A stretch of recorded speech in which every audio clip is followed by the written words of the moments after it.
자, 오늘 어린이 주일에 말씀은 하나님처럼 자녀 양육을 합시다 하는 제목으로 말씀을 드립니다. 독일의 하이델베르그 대학의 이 팔켄슈타인이라는 교수가 주전 17세기 아시리아의 유적지에서 점토판을 발견을 하고 그 점토판에 쓰여있는 글씨를 이렇게 해독을 했습니다.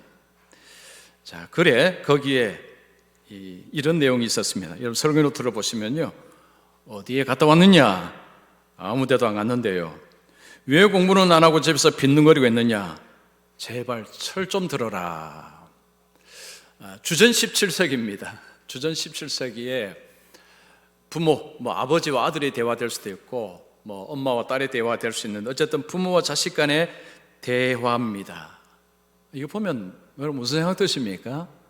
그때나 지금이나 부모와 자식 간의 대화는 비슷하구나. 왜 빨리 안 오니? 왜 이렇게 늦었어? 왜 공부를 안 하니? 엄마 아빠 나 알아서 해요. 알아서 할 테니까 잔소리 좀 그만해요. 부모와 자식 간의 그 가정에서 이렇게 이 대화입니다. 대화. 그 대화는 늘 이게 평행선을 그립니다. 계속 평행선을 그립니다.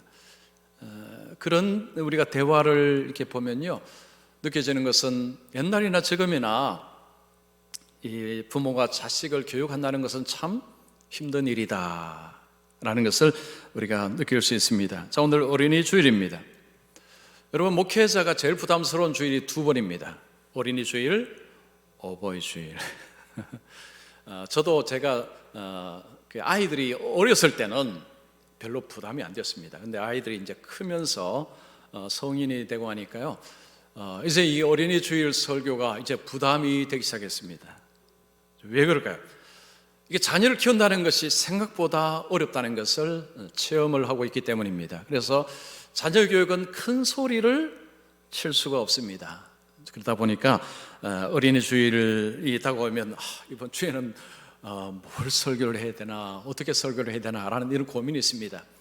자, 오늘 제가 본문을 가지고 말씀을 드리는데, 저도 말씀을 들어야 하는 사람입니다. 그냥 일방적으로 전하는 사람만은 아닙니다. 그래서 오늘 말씀을 전하지만 저도 이 말씀을 듣겠습니다. 그래서 우리 말씀을 들으면서 부모로서 우리 하나님께서 우리에게 무엇을 원하시는가 같이 한번 말씀을 듣겠습니다. 자, 오늘 본문의 말씀은 일명 탕자의 비유입니다. 근데 초점은 탕자가 아니고 아버지입니다. 탕자의 비유라고 하지만 사실은 이 내용의 핵심은 아버지입니다. 아버지 이야기를 하고 있습니다. 아버지에게 두 아들이 있습니다. 근데 두 아들 모두 아버지의 마음을 상하게 합니다. 겉으로 보면 둘째 아들만 아버지의 마음을 상하게 하는 것처럼 보이지만, 가만히 살펴보면 첫째 아들도 역시 아버지의 마음을 아프게 합니다. 예수님께서 아버지와 두 아들의 이야기를 통해서 무엇을 말씀을 하시고 싶어 하실까요? 아버지가 누구일까요? 하나님입니다. 자, 그러면 큰아들 그리고 둘째 아들은 누구일까요? 여러분 15장 1절 2절에 보면 듣는 대상이 나옵니다. 모든 세리와 죄인들, 그리고 2절에 보면 바리새인과 서기관들. 첫째 아들은 누구일까요? 바리새인과 서기관들, 그 당시에 율법을 열심히 지키는 사람들, 종교 지도자들입니다. 그리고 이들이 별로 좋아하지 않는 사람들, 세리, 죄인들, 이들이 바로 둘째 아들로 지금 말씀하는 것 같습니다. 이 본문의 말씀은 다양한 주제를 가지고 있습니다. 구원에 관해서의 말씀이 되기도 하고 하나님의 사랑을 이야기하는 말씀이기도 합니다. 자, 오늘은 어린이 주일이기 때문에 아버지 그리고 두 아들, 이 관점에서 한번 보겠습니다. 아버지가 두 아들을 어떻게 대하고 있는지, 어떻게 양육을 하고 있는지 조금 좁혀서 그 모습을 한번 살펴보고자 합니다. 그래서 하나님께서 사람을 어떻게 대하시는지를 볼 수 있고, 믿음의 부모가 하나님을 닮아서 어떻게 자녀를 양육해야 되는지에 관해서도 배울 수 있습니다. 오늘 두 가지로 말씀을 드립니다. 먼저 첫 번째, 믿음의 부모는 자녀를 인격적으로 양육해야 된다. 오늘 말씀을 통해서 믿음의 부모는 자녀를 양육할 때에 인격적으로 자녀를 대해야 된다는 그 말씀을 우리에게 하고 있습니다. 둘째 아들이 어느 날 아버지에게 충격적인 요구를 합니다. 아버지, 때가 되면 아버지 죽으실 테니 미리 유산 좀 주십시오 라고 요구를 합니다. 이건 그 당시에서는 이건 말도 안 되는 요구입니다. 그런데 이 요구를 들은 아버지의 반응이 놀랍습니다. 청중의 입장에서 이 둘째 아들의 요구가요 굉장히 충격적인데, 근데 더 충격적인 것은 그 요구를 들은 아버지의 반응입니다.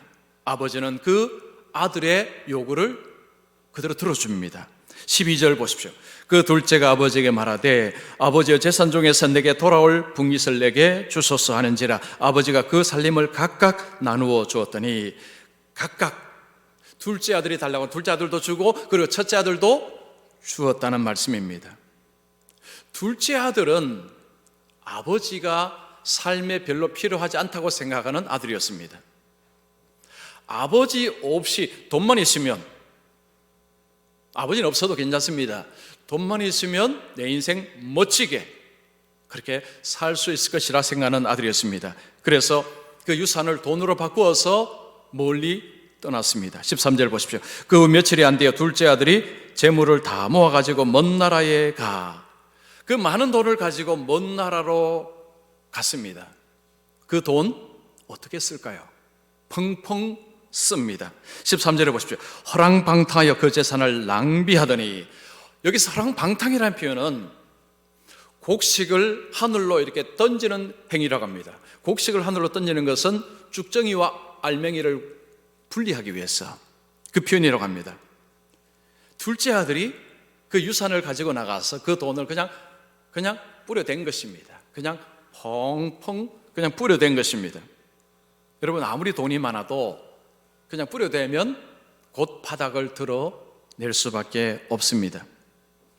돈이 다 떨어졌는데 엎친 데 덮친 격입니다. 큰 흉령이 일어났습니다. 풍년의 때는 본인이 돈이 없어도 살아갈 수 있는 방법이 있습니다. 그러나 흉년일 때 돈이 없으면 이건 살아갈 수 있는 방법 자체가 굉장히 제한이 됩니다. 둘째 아들이 어떻게 살아가려고, 어떻게 먹고 살 궁리를 합니까? 돼지 치는 일을 하고자 합니다. 유대인들이 돼지 치는 것을 몹시 싫어합니다. 그 싫어하는 일을 본인은 선택을 합니다. 먹고 살기 위해서입니다. 자, 그러면 왜 돼지 치는 일을 하려고 할까요? 쥐염 열매를 배불리 먹기 위해서입니다. 그 쥐염 열매는 돼지만 아니고 양, 소, 염소 이런 짐승들이 먹는 음식이라고 합니다. 좀 달달한 그런 열매라고 합니다. 둘째 아들은 그 쥐염 열매라도 좀 배불리 먹고 싶어서 돼지 치는 일을 하고자 한 것입니다. 그런데 그 쥐염 열매조차도 배불리 먹을 수가 없었습니다. 둘째 아들은 지금 삶이 저 위로 있다가 밑으로 그냥 떨어졌는 지하 밑바닥으로 떨어진 것입니다. 엄청난 실패를 했습니다. 사람은 실패를 해봐야 자기 자신을 돌아봅니다.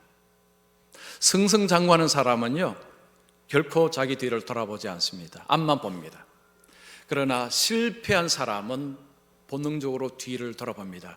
내가 잘못 살았구나, 내게 뭔가 문제가 있구나 라는 것을 생각하기 시작합니다. 이 둘째 아들이 엄청난 실패의 구렁텅이 속에서 자신의 과거를 돌아봅니다. 돌아보면서 이런 생각합니다. 아버지와 함께 있을 때가 좋았구나. 여러분 17절 보십시오. 이에 스스로 돌이켜 이르되 내 아버지에게는 양식이 풍족한 일꾼이 얼마나 많은가. 나는 여기서 추리어 죽는구나. 자, 지금 둘째 아들은 아버지와 함께 있는 그 품꾼이 나보다 낫구나. 지금 둘째 아들은 그 품꾼도 부럽습니다. 둘째 아들이 아버지 집에 있을 때는 품꾼이 눈에 보였겠습니까? 사람 취급했겠습니까? 아마 무시했을 것입니다. 근데 지금 본인이 굶어 죽을 지경이 되니까 아버지 집에 함께 있는 아버지 일을 하는 그 품꾼도 부럽습니다. 무슨 이야기입니까? 아버지 집이 좋았는데 내가 왜 바보처럼 아버지 집을 내가 떠났을까? 왜 아버지를 떠났을까? 라는 그 후회를 하기 시작하는 것입니다. 아버지와 함께 아버지 속에 있다는 것이 얼마나 좋은지를 그때는 몰랐습니다. 엄청난 실패를 하고 나서 삶의 궁지에 몰리고 나니 그제서야 아버지가 좋다는 것을 느끼기 시작합니다. 그래서 아버지 집으로 돌아가려고 마음을 먹는데 이 둘째 아들이 그래도 염치가 있습니다. 여러분, 사람이요, 염치가 있어야 됩니다. 여러분, 염치 없는 사람들 보셨죠? 염치 없는 사람들이 종종 있습니다. 사람과의 관계가 이렇게 좀 어그러졌을 때요, 염치가 있으면 회복은 가능합니다. 그런데 염치가 없으면 이게 회복이 어렵습니다. 둘째 아들이 그래도 염치가 있습니다. 염치 있는 사람입니다. 아버지 집으로 그냥 돌아가려니까 염치가 있어서 그냥은 못 돌아갑니다. 그래서 그는 예행 연습을 합니다. 예행 연습. 지금 아버지 집으로 가긴 가는데 그냥 아들로는 내가 도무지 갈 수가 없고 품꾼으로 내가 돌아가야겠다 생각합니다. 여러분 18절 19절 보십시오. 아버지, 내가 하늘과 아버지께 죄를 지어사오니 지금부터는 아버지 아들이라 일컬음을 감당하지 못하겠나이다. 나를 품꾼의 하나로 보소서 하리라.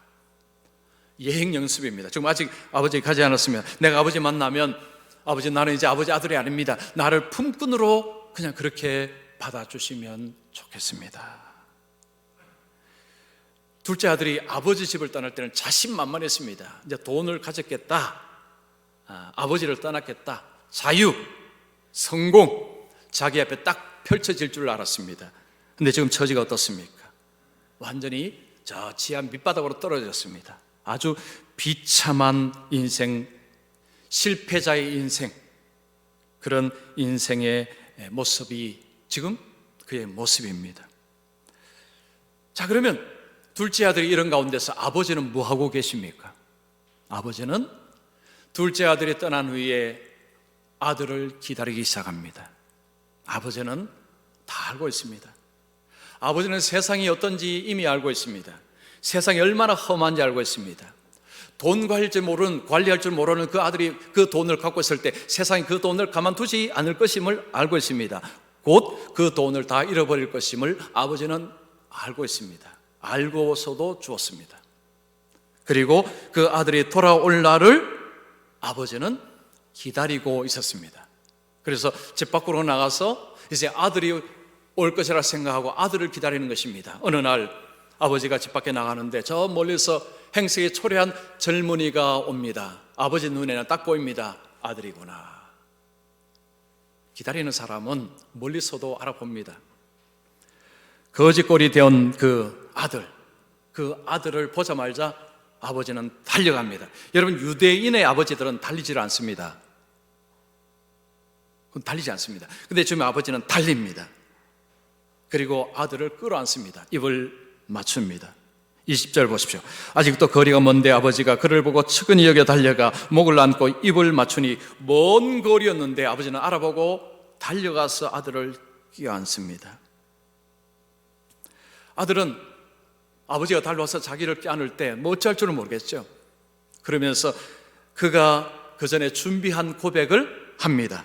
21절 보십시오. 아버지, 내가 하늘과 아버지께 죄를 지어 사오니 지금부터는 아버지 아들이라 일컬음을 감당하지 못하겠나이다. 아버지는 아들의 그 말을 어떻게 반응했습니까? 들은 채 만취합니다. 지금 아버지는 이 아들이 하는 말을 듣기는 듣겠죠. 그러나 무시해버립니다. 그 말을 아버지는 곱씹어 듣지 않습니다. 지금 아들이 염치가 없어서 아버지에게 그 말 하지만 아버지에게는 그거 중요하지 않습니다. 아들이 왔다는 것입니다. 22절 23절 보시죠. 그래서 아들을 집으로 데려가서 종들에게 말합니다. 아버지는 종들에게 이르되 제일 좋은 옷을 내어다가 입히고 손에 가락지를 끼우고 발에 신을 신기라. 이것은 자녀로서의 모든 권리를 회복시켜 주는 것입니다. 지금은 거지처럼 왔지만 너는 내 아들이다. 그 아들의 모든 권리를 다시 회복시켜 줍니다. 그리고 살찐 송아지를 끌어다가 잡으라. 우리가 먹고 즐기자. 아들이 돌아온 그 기쁨으로 잔치를 베풀었습니다. 내 아들은 죽었다가 다시 살아났으며 내가 잃었다가 다시 얻었노라 하니 그들이 즐거워하더라. 여기서 아버지의 마음이 느껴집니다. 그 아들이 가자마자 그때부터 그 아들을 오매불만 기다렸습니다. 그 아들이 왔습니다. 그 아들을 끌어안는 아버지의 심정, 우리 부모님들은 이 심정 다 아실 것입니다. 이 아버지는 어떤 아버지입니까? 기다리는 아버지입니다. 기다리는 아버지입니다.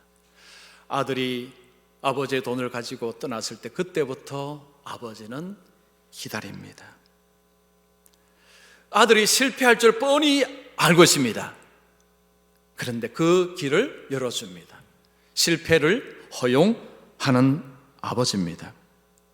이 아버지는 알고 있습니다. 그 아들이 그 엄청난 실패를 하고 나서 그때 인생에 뭐가 중요한지를 깨닫게 될 것이다. 그리고 내게로 돌아올 것이다 라는 생각을 아버지는 하고 있었습니다. 하나님을 닮은 우리 부모로서 우리가 자녀를 키울 때, 여러분, 부모에 비해서 자녀는요 항상 어린아이 아닙니까? 저는 아들, 지금 직장 다니는 아들도 제 눈에는 어린아이입니다. 그러면 다 큰 장사한 아이를 어린아이 취급할 수 있습니다. 그러면 안 된다는 거죠. 지금 아버지는 그 자식을 인격적인 대우를 하고 있습니다. 인격적으로 대우하고 있습니다. 자신의 소유물처럼 통제하거나 강제적으로 그렇게 하지 않습니다. 여러분, 하나님께서 사람을 대하실 때 이렇게 대하십니다. 예수님이 이 땅에 오셔서 사람을 대하시는 걸 보면요, 강제, 통제, 예수님은 그렇게 하지 않습니다. 여러분, 이사야 55장 7절 말씀, 자, 우리 같이 한번 읽습니다. 시작. 악인은 그의 길을, 불의한 자는 그의 생각을 버리고 여호와께로 돌아오라. 그리하면 그가 긍휼히 여기시리라. 우리 하나님께로 돌아오라. 그가 너그럽게 용서하시리라. 우리가 성경에 보면 이런 표현들이 종종 나옵니다. 여호와께로 돌아오라, 하나님께로 돌아오라, 불의한 길을 버리고 하나님께로 돌아오라. 기다리시는 하나님의 모습입니다. 기다리시는 하나님의 모습입니다. 돌아오면 내가 너그럽게 용서해 주겠다. 본문의 아버지가 딱 그 모습입니다.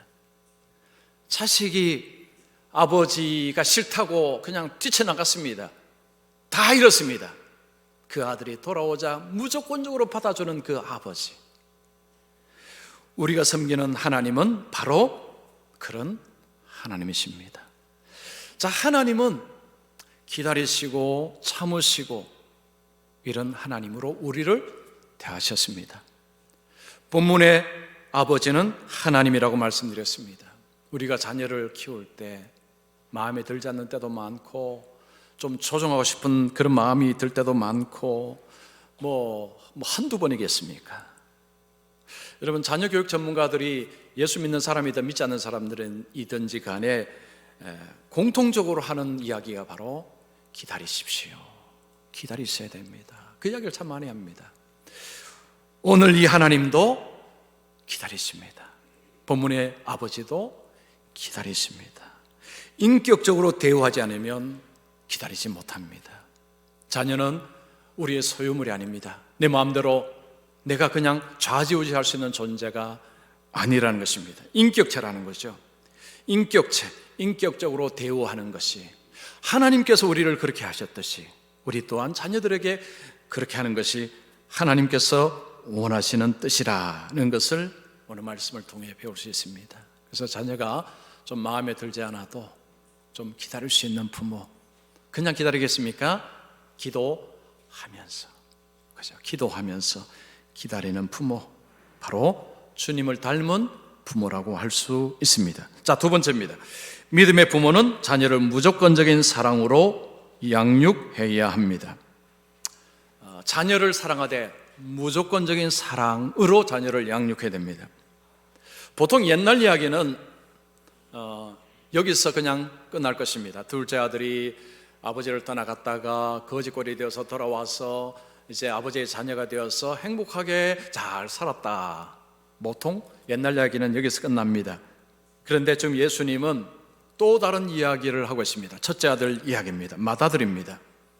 맏아들이 밭에서 열심히 일하고 집으로 돌아오는데 뭔 소리가 들립니다. 잔치 소리입니다. 음악 소리가 들립니다. 종을 불러서 묻습니다. 이게 무슨 일이냐?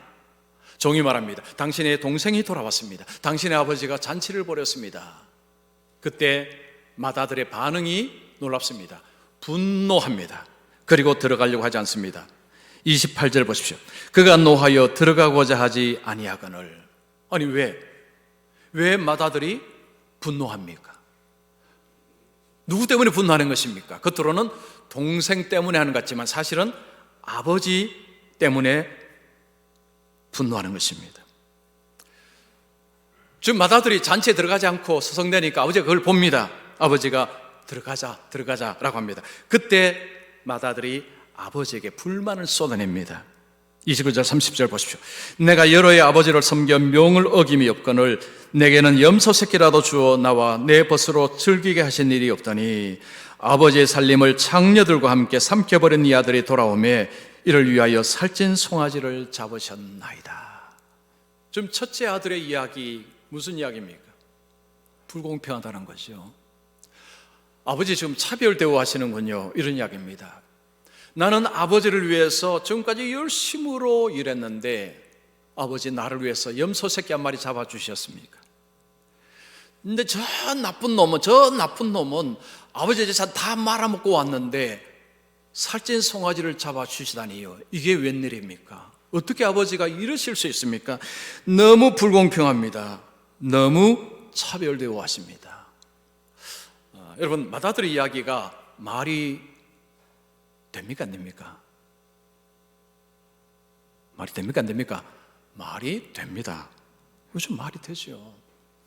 여러분이 맏아들이라면 충분히 말로 이렇게 표현 안 해도 속으로 아마 이런 부글부글하는 것이 있을 것입니다. 자, 그러면 이 첫째 아들은 정말 아버지에게 기쁨을 드리는 아들이었을까요? 그렇지도 않습니다. 자, 아들의 말을 한번 들어보십시오. 내가 여러의 아버지를 섬겨왔거늘. 이 표현이 기가 막힌 표현입니다. 여기서 섬기다는 것은요, 종이나 노예가 하는 일의 모습이 이게 섬기다는 표현입니다. 맏아들은, 첫째 아들은 마치 자기를 종으로, 노예로 생각하는 것입니다. 일을 할 때 아버지의 아들로 일하는 것이 아니고 마치 그 집의 노예처럼 일을 했다는 것입니다. 그 사람의 정체성은 무엇입니까? 아들이 아니고 종과 노예입니다. 이 맏아들이 지금 아버지와 관계가 좀 문제가 있다는 것을 느낄 수 있습니다. 자, 그리고 동생을 어떻게 표현하는가 하면 30절을 보면 이 아들입니다. 좀 더 세밀하게 말씀하면 당신의 이 아들입니다. 동생이 아닙니다. 당신의 이 아들.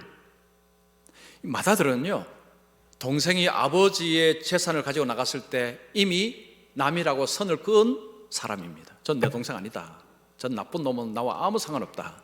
이미 선을 그은 사람이 맏아들입니다. 그 동생이 거짓거리 되어서 왔으니 꼴 좋다, 이런 것입니다. 그리고 30절 보십시오. 아버지의 살림을 창녀들과 함께 삼켜버린. 지금 맏아들은 동생을 막 맹비난을 하는데 아버지에게 이제 동생 이야기를 하면서 저 나쁜 놈은 창녀들과 함께 아버지의 재산을 다 말아먹은 저 나쁜 놈입니다. 그 이야기입니다. 자, 여기서 우리가 이런 질문 한번 해볼 수 있습니다. 정말 동생이 창녀들과 함께 아버지의 재산을 다 말아먹었습니까? 모릅니다. 호랑방탕이라는 표현을 썼지 창녀들과 함께 삼켜버렸다는 표현은 앞에 없습니다. 맏아들이 동생 뭐 하는지 사람을 시켜서 사람 붙여서 다 확인했습니까? 요즘 같으면 모르겠죠. 그러나 그런 것 같지도 않습니다. 추론입니다. 동생이 미우니까 그냥 막 악한 말 막 쏟아내는 것입니다. 여러분, 사람 사이에 관계가 나빠지면요, 없는 말 막 붙입니다. 그러니까 팩트가 아닌 그냥 말을 막 붙이는 경우가 있습니다. 싫으면 그런 일이 벌어집니다. 지금 형이 동생을 얼마나 싫어하면 이런 식으로 맹비난을 쏟아내고 있습니다. 맏아들이 지금 아버지에게 이렇게 말하는 이유가 뭘까요? 아버지 지금 실수하고 있는 겁니다. 아버지 지금 잘못하고 있는 겁니다. 저 나쁜 놈한테 아버지가 이렇게 대접하면 안 되는 것입니까? 안 되는 것입니다. 지금 이런 이야기입니다. 아버지는 그 아들에게 뭐라고 이야기합니까? 31절, 32절 보십시오. 아버지가 이르되 예. 여기서 예라는 표현은요, 우리식으로 말하면 이런 표현입니다. 예야. 여러분, 예야라는 표현은요, 굉장히 자비롭고 그리고 따뜻한 표현입니다. 맏아들이 내가 아버지 집에 종처럼 내가 이랬습니다 할 때 아버지는 얘야, 너 뭔 소리냐? 너 내 아들이다. 너 내 아들이다. 너 왜 그런 소리 하느냐? 지금 그 이야기입니다. 너는 항상 나와 함께 있으니, 큰아들의 특권입니다. 너는 항상 나와 함께 있었다. 그런데 너 동생은 나를 떠나서 저 생고생을 하다가 거의 죽을 뻔하다가 돌아왔지 않느냐? 먹지도 못하고 거의 죽을 뻔한 것이 내 동생이다. 얼마나 불쌍하냐. 그런데 너는 나와 항상 함께 있지 않았느냐. 너는 그런 생고생하지 않지 않았느냐. 이런 표현입니다. 그 다음에 내 것이 다 내 것이로되. 지금 형이 뭘 염려할까요? 아버지가 살찐 짐승도 잡아주고 하는 거 보니까 자기 재산 빼앗아서 동생에게 줄 것 같은 염려를 하는 것 같습니다. 아버지가 말합니다. 야야, 너 무슨 그런 염려하느냐?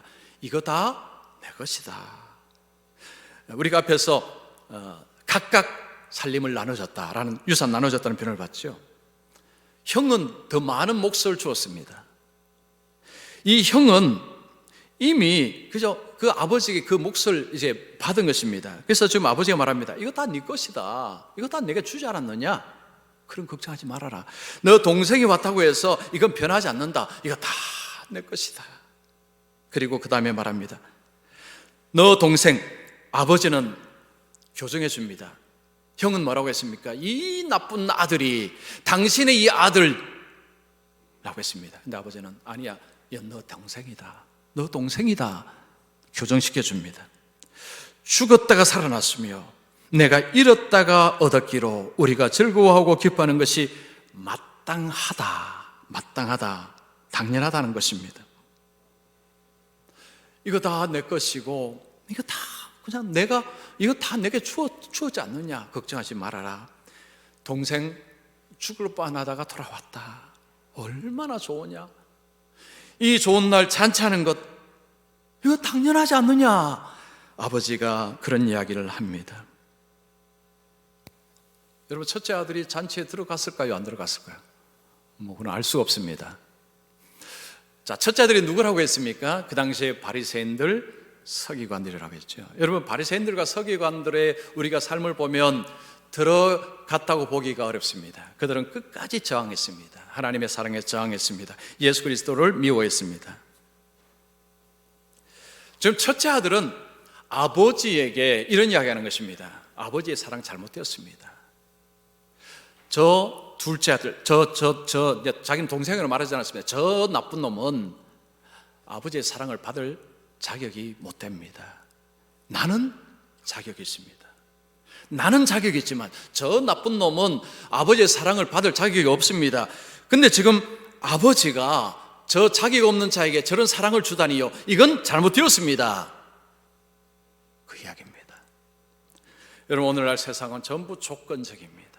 관계도 조건적입니다. 심지어는 가정에도 조건적입니다. 학교에서도 조건적입니다. 제가 옛날에 고등학교 다닐 때 이렇게 자습 시간 되면요, 학생들이 이제 밤 되면 이렇게 엎드려 자는 경우가 있습니다. 그러면 저희가 3학년 1반이고 바로 옆에 교무실이 있었습니다. 선생님 지나가다가 이제 옆에 가면 툭툭 치고 지나가시거든요. 공부 잘하는 학생이 누워 잡니다. 그럼 뭐라고 했을까요? 아이고 힘들구나, 좀 더 자라, 이렇게 이야기합니다. 근데 공부 못하는 학생이 엎드려 자고 있으면 뭐라고 했을까요? 공부도 못하는 게 잠만 잔다고 이야기합니다. 그리고 때리고 지나갑니다. 일어나 공부해! 공부 잘하는 학생에게 눈길 한번 더 가는 거죠. 조건적입니다. 여러분, 가정에서도 자녀를 조건적으로 키우고 싶습니다. 너 무슨 대학을 가면, 너 성적을 몇 점 맞으면 내가 뭐 해줄게. 이게 전부 조건적입니다. 여러분, 조건적인 가운데서 자라나는 자녀들은 상처가 많습니다. 거의 대부분 상처가 있습니다. 그 조건을 자녀들이 맞출 수가 있느냐? 어렵죠. 상처가 많고 아픔이 많습니다. 그래서 어떤 책들을 보면요, 부모에게 상처받은 이야기들이 의외로 많습니다. 가정에서 사랑을 받고 자라나야 되는데 이런 상처를 받고 자라나는 그런 사람들이 의외로 많다는 거죠. 우리가 보통 그 자식 사랑을 말할 때 이런 표현을 씁니다. 10손가락 깨물어서 안 아픈 손가락 없다.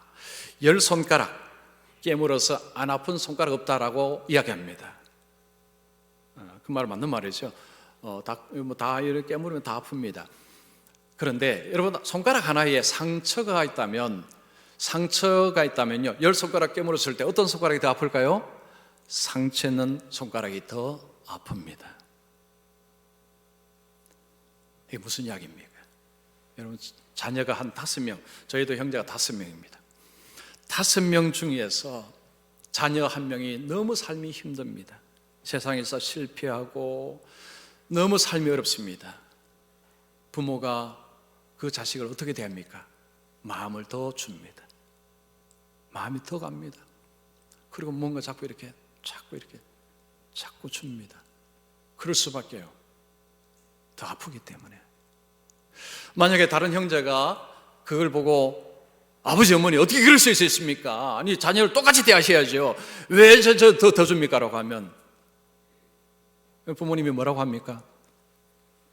너도 자식 한번 키워봐라.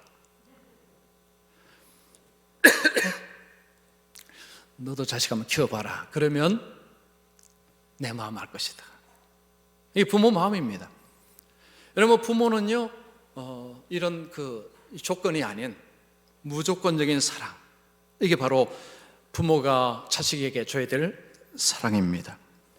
하나님이 우리를 어떻게 사랑하셨습니까? 우리가 먼저 하나님을 사랑했습니까? 아니요, 그렇지 않습니다. 하나님이 우리를 먼저 사랑하셨습니다. 자, 요한일서 4장 10절 말씀, 자, 우리 같이 읽습니다. 시작. 사랑은 여기 있으니 우리가 하나님을 사랑한 것이 아니요 하나님이 우리를 사랑하사 우리 죄를 속하기 위하여 화목제물로 그 아들을 보내셨음이라. 자, 요한은 하나님의 사랑을 어떻게 말합니까? 하나님이 우리를 먼저 사랑하셨다고 말씀합니다. 우리가 죄인 되었을 때 하나님이 우리를 사랑하사 아들을 내어주셨습니다.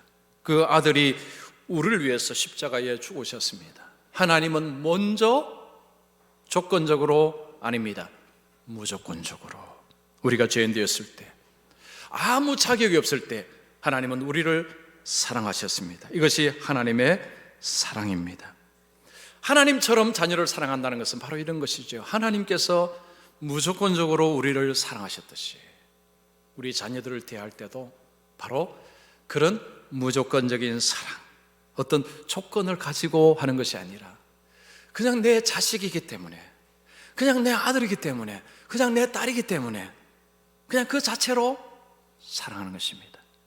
그 사랑을 받고 자녀들이 자라날 때 부모님이 어떻게 이렇게 사랑할 수 있을까?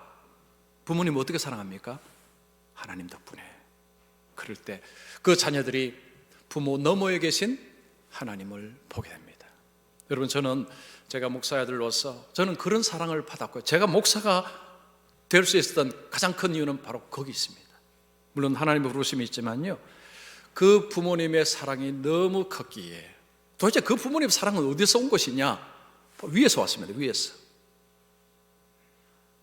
그리고 지금 저도 제 자녀들에게 그렇게 하려고 애를 쓰고 있습니다. 가정이 천국화되고 가정이 은혜가 넘치는 가정은 바로 이런 가정이죠. 우리 하나님을 닮은 하나님처럼 자녀를 양육할 때, 자, 그 속에 하나님의 은혜가 스며들고 그 속에 하나님의 사랑이 스며들어서 여러분, 그곳이 천국이요, 그곳이 하나님 나라가 되는 것입니다. 자, 오늘 예배드리는 우리 모든 성도님들 가정마다, 그죠? 하나님의 은혜가 충만히 임해서 가정마다 천국이 세워지기를 소망하며 날마다 하나님 나라 기쁨으로 충만하기를 축원합니다.